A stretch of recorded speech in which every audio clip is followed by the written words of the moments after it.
Alors bonjour à tous, nous voici une nouvelle fois sur le circuit de la Ferté-Gaucher en compagnie de Sohail Aydari. Sohail, bonjour. Bonjour à tous. Et on va te présenter aujourd'hui un véhicule très particulier. Il y en a 500 dans le monde, 56 pour la France. Et si je te dis Ford Focus RS, ça te parle?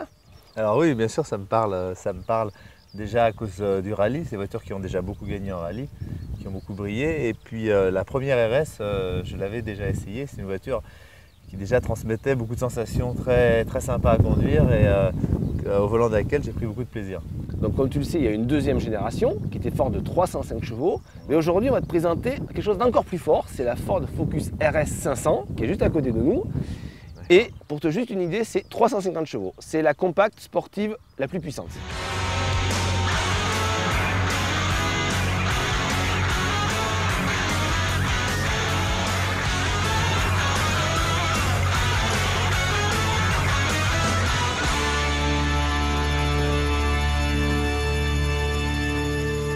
Donc voilà, Sohail, on commence la découverte de cette RS 500 et impossible de ne pas parler du look. Hein. C'est vraiment tellement particulier, atypique. Déjà, la RS normale avec son vert alien, c'était un petit peu, on va dire, extraterrestre. Alors là, la RS 500, c'est, on va dire, fantomesque, noir. Voilà. Qu'est-ce que t'en penses? Une peinture noire mat, bouclier encore plus agressif, une prise d'air au niveau du capot. T'aimes ou t'aimes pas? Moi j'adore, ça fait voiture furtive.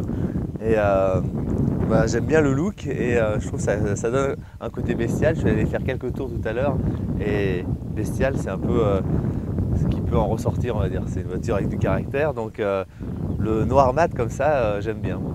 Nous voici devant donc la pièce la plus intéressante de la RS 500, c'est bien sûr son moteur, Sohail. Donc quelques infos, 5 cylindres, 350 chevaux, c'est à peu près 15% de puissance en plus que la RS normale. Au niveau des perfos, c'est 265 km/h en vitesse de pointe. Un 0 à 100 battu en 5 secondes 6, je pense qu'il y a de quoi s'amuser quand même. Hein. Alors pour parler de l'intérieur, c'est une voiture dans laquelle j'ai du plaisir à rentrer. J'aime bien l'ambiance intérieure, ça sent la course, en tout cas ça sent le sport. J'aime beaucoup les baquets, j'ai fait quelques tours tout à l'heure et vraiment ça maintient bien. Ils sont de bonne qualité, c'est vraiment le top. Hein. Ils ont choisi un constructeur qui savait faire des baquets et j'aime bien le volant, le toucher, la boîte passe bien, j'aime pas mal le pédalier. Il y a un peu trop d'espace entre le frein et l'accélérateur, mais en tout cas avec les petits tétons en caoutchouc, ça permet de ne pas rater les pédales et d'avoir une bonne adhérence dessus. J'aime bien comment c'est fait. Le volant est sympa au toucher et l'ambiance intérieure, c'est quelque chose que j'apprécie. Les touches de chrome, les touches de rouge et les baquets rouges.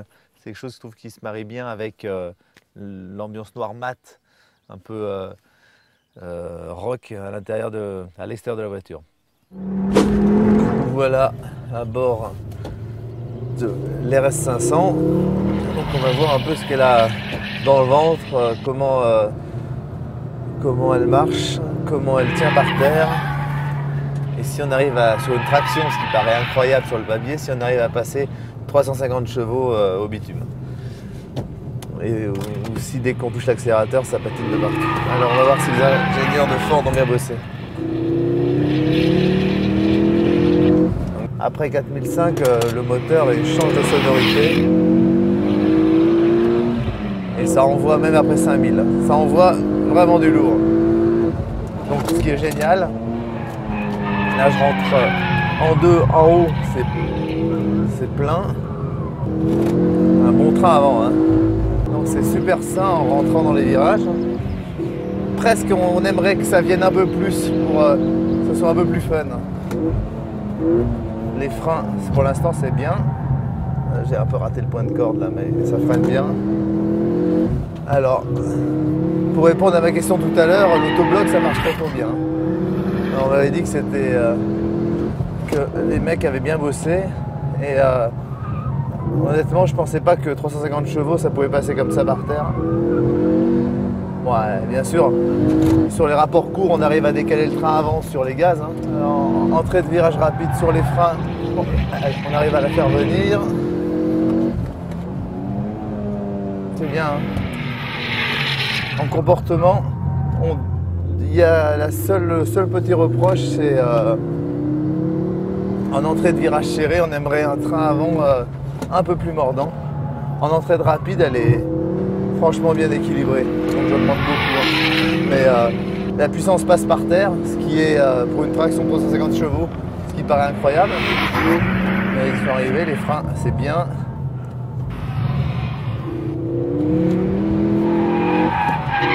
C'est ferme, mais elle vit un peu sur les suspensions, donc ça c'est bien aussi.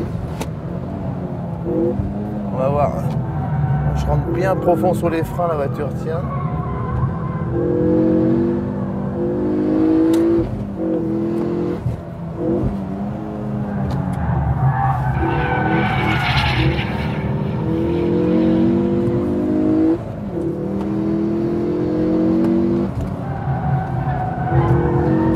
Ah, entrée dedans, maintenant j'ai compris comment ça roule. Donc entrée sur frein de rapide, c'est vraiment très bien. L'arrière vient, la voiture est très sympa à contrôler.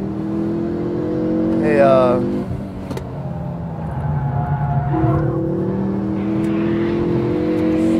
milieu sortie des moyens rapides, c'est parfait.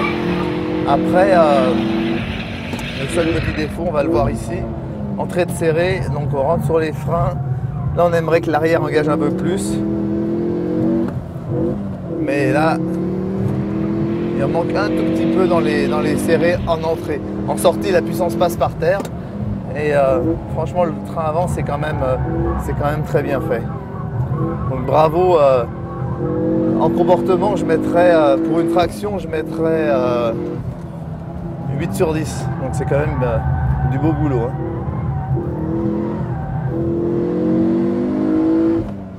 Alors Soel, ta conclusion sur cette Ford Focus RS500?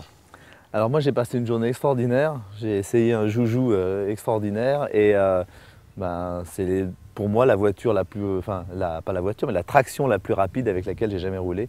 Et alors elle a une mention en plus, c'est une des plus efficaces. Donc bravo aux ingénieurs de Ford parce que c'était pas facile de faire passer 350 chevaux et 46 mètres de couple au sol. Alors dans les petits bémols, je mettrais le train avant, il manque un peu de vigueur en entrée. J'aurais aimé un train avant un peu plus mordant, en entrée de virage serré, je précise, parce que l'entrée de virage rapide, c'est nickel. Après, le frein à main, j'aurais préféré un frein à main plus typé rallye. C'est une voiture qui tire sa culture du rallye. J'aurais aimé un frein à main un peu sec où on peut faire décaler le train arrière comme on a envie. Là, il faut tirer quand même assez fort. On y arrive, hein, mais il y a un peu de boulot. Et après, le dernier petit bémol, c'est le passage 2-3. Ça va toujours bien, sauf quand on sort d'un virage serré pour sortir, pour pivoter dans un autre virage serré en passant sur les vibreurs, que la voiture est un peu malmenée. Là, on a du mal à enclencher la 3 aussi rapidement que d'habitude. Donc c'est le dernier petit bémol. Et pour le reste, c'est vraiment une voiture avec laquelle j'ai pris beaucoup de plaisir, une vraie voiture de course, on peut dire. Et un moteur incroyablement puissant, coupleux et élastique. De 2000 à 7000, c'est plein tout le temps. Le rupteur est très fin en haut. Quand on touche le rupteur, c'est pas le mur. Les freins, c'est une voiture qui a freiné tout le long. J'ai attaqué comme je pouvais et j'ai jamais eu de problème de frein. Donc bravo, mention très bien pour les freins. Et donc c'est vraiment la meilleure traction que j'ai essayé à ce jour en termes de puissance. Par contre, attention, hein, c'est une voiture qui fait 350 chevaux à passer sur les roues avant en roulant 10 tours de suite sur un circuit. Et au bout d'un moment, le train avant crie pitié, quoi. Mais vraiment, c'est une super voiture et bravo aux ingénieurs de Ford.